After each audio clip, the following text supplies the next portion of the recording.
manager didn't even look up when Tavion walked in. That was the first thing. The woman at the front desk of Hargrove and Lind Property Management, her name tag said Cheryl, and she had the kind of smile that only worked on certain people. She looked up when the couple ahead of Tavion walked through the door. She asked if she could help them. She offered them water. She pulled out a folder. When Tavion stepped up to the same counter, same suit, same time, Cheryl looked back down at her keyboard. He waited. She typed. He said, "Excuse me," she said, without looking up. "Someone will be with you." Tavion Mercer was 31 years old.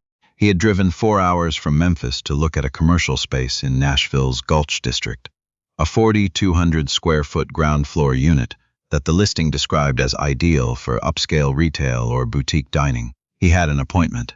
He had confirmed it twice. He was wearing a charcoal Brooks Brothers suit that he'd bought the same week he signed his first lease on a business property, because his grandmother had told him once that you dress for the room you're trying to enter, not the room you came from. He stood at that counter for 6 minutes. The couple, white, late 30s, the man in a fleece vest, the woman in Lululemon, were seated at a glass table and handed coffee before Tavion had even been acknowledged a second time. He didn't say anything about it. He had learned a long time ago that the men who said something about it rarely got the thing they came for. He just stood there, patient in a way that cost him something, and waited. A man eventually came out from the back. His name was Rutherford, a senior leasing agent, according to the placard on his desk. He shook hands with the couple at the glass table first, even though they were mid-conversation, even though Tavion was standing right there. Then he came over, looked Tavion up and down in a way that he probably thought was subtle, and said, "Can I help you?" "Tavion Mercer. I have a 2 o'clock appointment to view the Gulch unit." Rutherford blinked. "You're the Mercer appointment?" "Yes." Something passed across Rutherford's face, a small recalibration quickly hidden. "Of course. Sorry to keep you waiting."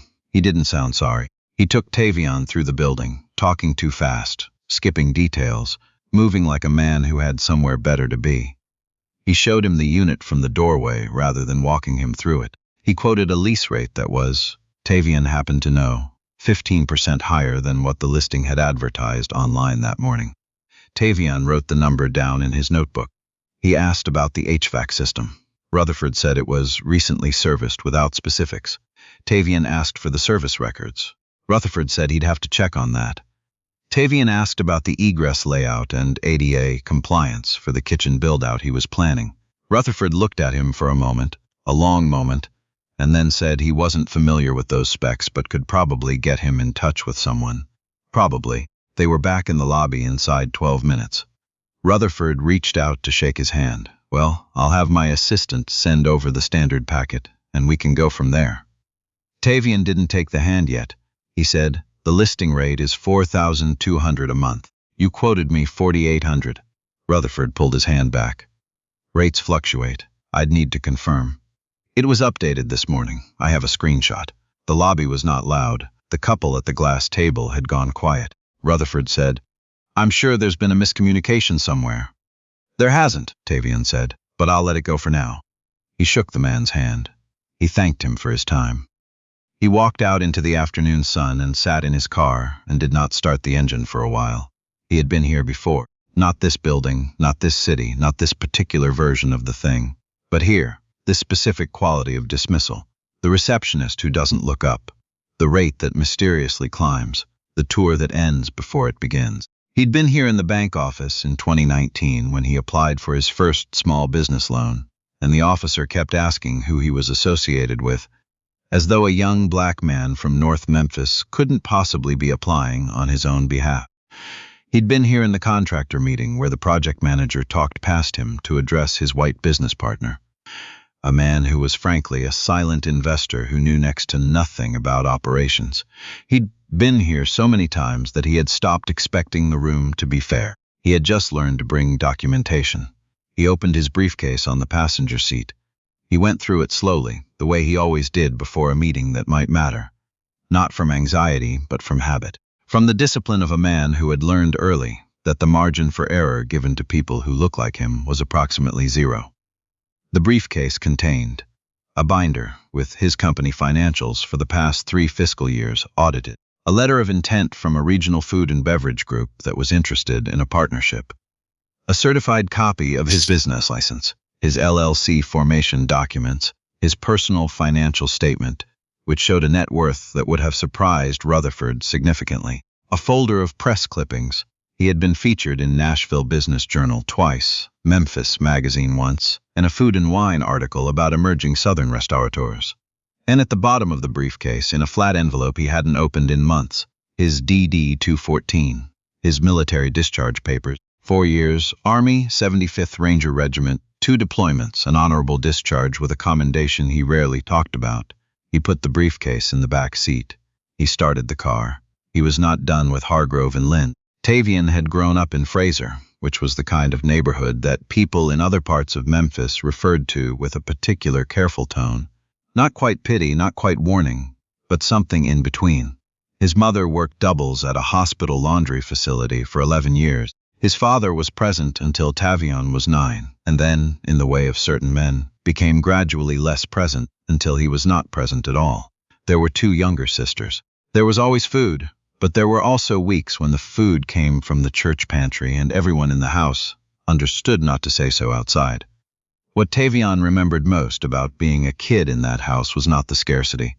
It was the effort, the specific, relentless effort of his mother to make the inside of that house feel different from everything outside it. She kept it clean past the point of cleanliness. She corrected his grammar and his sister's grammar at the dinner table, even when she was exhausted. She told them regularly that the world would offer them exactly 1 chance to make a first impression, and they would make it count, and that was not a request. He enlisted at 18. He needed the GI Bill, and he knew it, but he also needed, and this was harder to explain to people who hadn't felt it. He needed to go somewhere that would make him prove what he was made of in terms that could not be argued with. The military did that. The 75th Rangers did it in a way that still lived in his body, in the way he stood, in the way he slept light and woke fast, in the calm he had learned to maintain when everything around him was asking him to panic. He came back at 22 with the GI Bill, a discipline that bordered on rigid, and a clarity of purpose that surprised people who had known him before.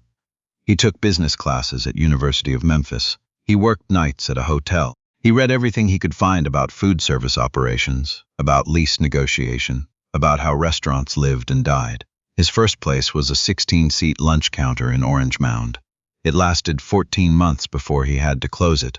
Undercapitalized, wrong location, lessons learned hard. He did not collapse. He worked for 2 years in the kitchen of a well-regarded Memphis restaurant, watched how the owner managed vendors and staff and margins, and then he tried again. The second place was better location, better numbers, and a concept, elevated Southern soul food. The kind of food his mother and grandmothers had been making for decades with no fanfare, that caught something in the cultural moment, a write-up in the commercial appeal. Then the Nashville Business Journal piece. Then the food and wine mention, which was the thing that changed the phone calls he received. He was, by any reasonable measure, a success. He knew this. He also knew that it had not made him invisible to the particular quality of scrutiny he had always attracted, and probably always would. Success, in his experience, did not make you exempt. Sometimes it just made the condescension more expensive. He called Hargrove and Lind's corporate office 2 days later. He had done his research by then. The firm was mid-sized, privately held, managed about 40 commercial properties in Tennessee and Kentucky. The principal was a man named Garfield Lind, son of the original founder, who was apparently known in Nashville real estate circles as efficient and unremarkable. The firm had a Better Business Bureau profile with a handful of complaints, none of them resolved, all of them describing service that was inattentive, disorganized, or, in 2 cases, different in its treatment of different types of clients. Tavion had also spoken to a real estate attorney named Weston, who had been recommended by his accountant, and who charged $400 an hour and was worth it. Weston had listened to the account of the appointment, asked a few precise questions, and said, "You documented everything." "Yes, screenshots of the listing rate, time spent it, and you asked about the discrepancy on the record, in front of other clients who were present." Weston was quiet for a moment. "Okay, here's what you do." What Tavion did was call the corporate line and ask to speak with Garfield Lind directly. He was told that Mr. Lind was unavailable. He said he understood and left a message describing himself as a prospective tenant for the Gulch property who had had an appointment with a Mr. Rutherford and wanted to discuss some concerns about the leasing process before proceeding. He left his number. Lind called back within 40 minutes. He was smooth, the way men in that position are smooth. Apologetic without admitting anything, interested without committing to anything. He said he took all client feedback seriously. He said Rutherford was one of their top agents, but that occasionally things got lost in translation. He used the phrase lost in translation twice. Tavion let him talk. Then he said, "Mr. Lind, I'm interested in the Gulch property. I'm also interested in 2 of your other units, the one on Demonbrin and the warehouse conversion on 8th. My company is expanding, and Nashville is where we're going. But I need to understand if this is an organization I can do business with." A pause. "Of course. What would help you feel confident about that?" "A direct meeting with you, this week if possible. I'd like to bring my documentation and go through terms on all 3 properties." Another pause, shorter. Lind was doing math. 3 properties.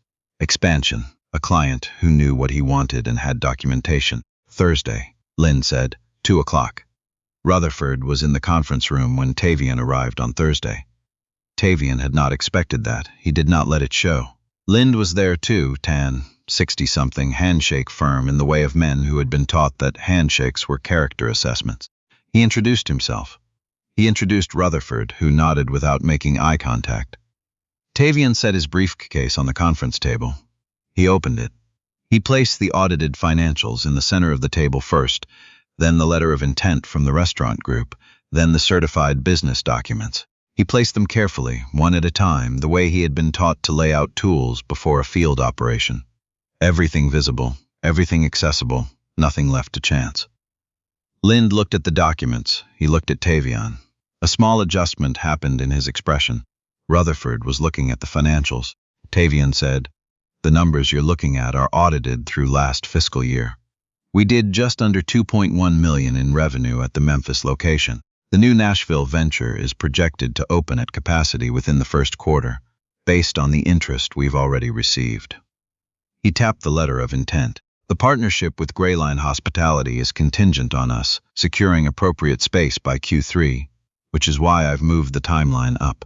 Grayline Hospitality was not a small name in the Southeast. Lind knew it. The recognition crossed his face clearly. "I want to discuss all 3 properties," Tavion continued. "But I also want to revisit the Gulch terms from my original appointment. When I met with Mr. Rutherford, the rate quoted was $4,800 monthly. The listing that morning was 4,200. I have the screenshot. He placed that on the table too. I'm not raising this as an accusation. I'm raising it because I need to know that the terms I'm quoted are the terms I'll see in the contract, and that they're consistent with what's offered to other prospective tenants." The room was very quiet. Rutherford opened his mouth. Lind put a hand up, not dramatically, just a slight lift of the palm, and Rutherford closed it. "You're right," Lind said. "The rate on the Gulch unit is 4,200. That's what it should have been quoted." He glanced at Rutherford, brief and unreadable. "I apologize for the confusion." Tavion nodded. "I appreciate that." What happened over the next 90 minutes was not an apology tour. Lind was too professional for that, and Tavion was too focused to need one. What happened was a negotiation, and it was a good one, the kind where both sides came to the table with real numbers and real positions, and worked through them with the respect that came from knowing the other person had done their homework. By the end of it, Tavion had a term sheet on the Gulch property at the listed rate, a first right of refusal on the Demonbrin unit, and a letter of intent to open negotiations on the warehouse space. Rutherford had said almost nothing for the last hour. As they were packing up, Lind said, "I read the food and wine piece last night after our call. I heard about it more than I expected," Tavion said. "The quote at the end, about your grandmother's biscuits." Lind smiled, genuinely for the first time. "My mother made biscuits. Different kitchen, I imagine, but I understood the point." "Yeah," Tavion said. "That's usually the point." There was a deputy standing next to Tavion's car when he came out of the building. Not touching the car, just standing near it in the particular way that was designed to feel accidental but wasn't. The deputy was young. Mid-20s, maybe, with a clean uniform and the slightly rigid posture of someone who hadn't yet learned how to stand without announcing themselves. Tavion's car was a black Escalade, late model, detailed the way he kept everything he owned. It was parked legally. The meter had 20 minutes left on it. He walked to the car. The deputy turned. "This your vehicle?" "Yes." "You have registration and insurance on you?" Tavion looked at him. "Is there an issue with the vehicle?" "Just a routine check. We've had some complaints about vehicles in this lot." The lot was a city-metered lot. The concept of a routine check based on complaints did not map onto the physical reality of what the deputy was describing. Tavion had been in enough real situations. Situations where things could end badly, where the margin was measured in fractions of a second and the wrong word could cost everything. That he had a very accurate internal barometer for when a thing was what it claimed to be and when it wasn't. "This wasn't," he said, calmly. "Of course." He unlocked the car and reached slowly into the glove compartment.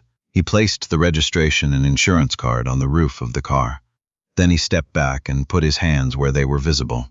The deputy looked at the documents. His jaw was slightly set, the jaw of someone who had expected a different response and was recalibrating. He ran the plates on his shoulder radio. He looked at the registration again. "You've been in this area for about 2 hours, the deputy said. It was not a question. "I had a meeting." "With who?" "I'm sorry," Tavion said. "Am I being detained?" The deputy looked up.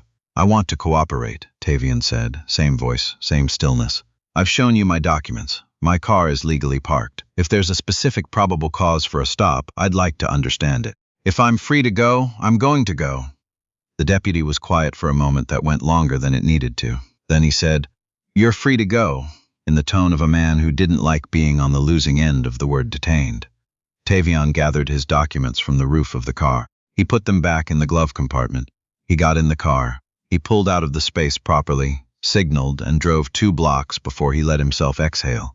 His hands were steady on the wheel. They had been steady the whole time. That was the thing people didn't understand. It wasn't that he wasn't angry. He was.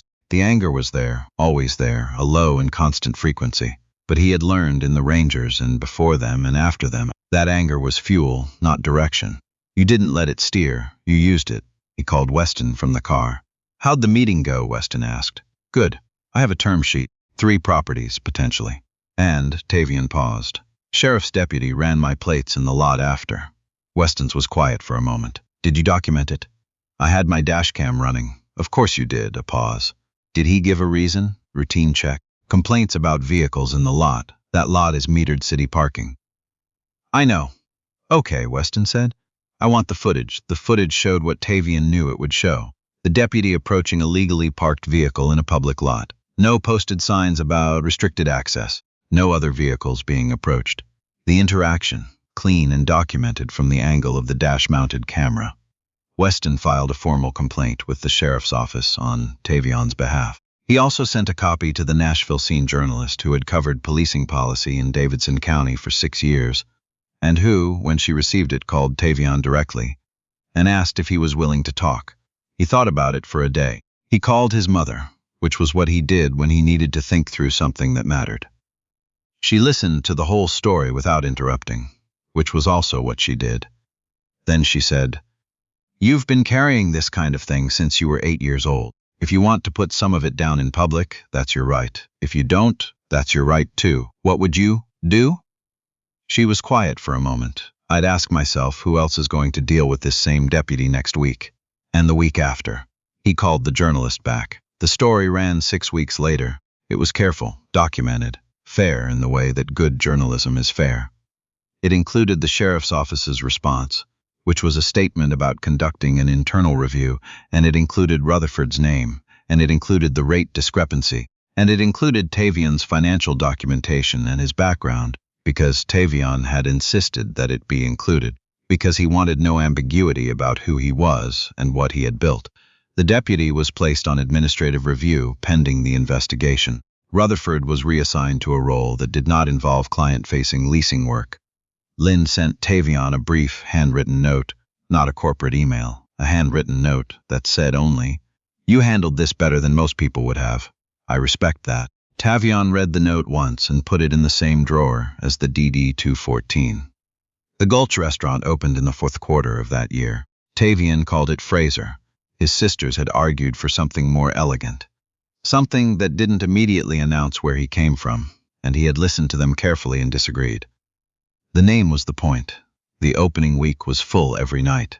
The Gray Line partnership came through. The food and wine writer who had done the first piece came to the opening and sat at the bar for 2 hours, and ate things she later described, in print, as the most honest cooking she'd encountered in Nashville in a decade. Tavion's mother flew in for the opening. She sat at table 7, the one closest to the kitchen, which was where Tavion had told the host to put her. She ate the biscuits. She did not cry, because she was not a woman who cried in public, but she looked at her son across the room for a long moment, with an expression he recognized. It was the same expression she'd had when he came back from his second deployment, when he graduated, when he called her from the hospital after the accident on the highway in 2021 and told her he was fine. It was the expression of a woman who had worked in a hospital laundry for 11 years and willed a specific future into being through sheer, ferocious refusal to accept a smaller one. He raised a glass to her from across the room. She raised her water glass back. Some things don't need words. Some things are just the room you finally walked into, the one you dressed for all along.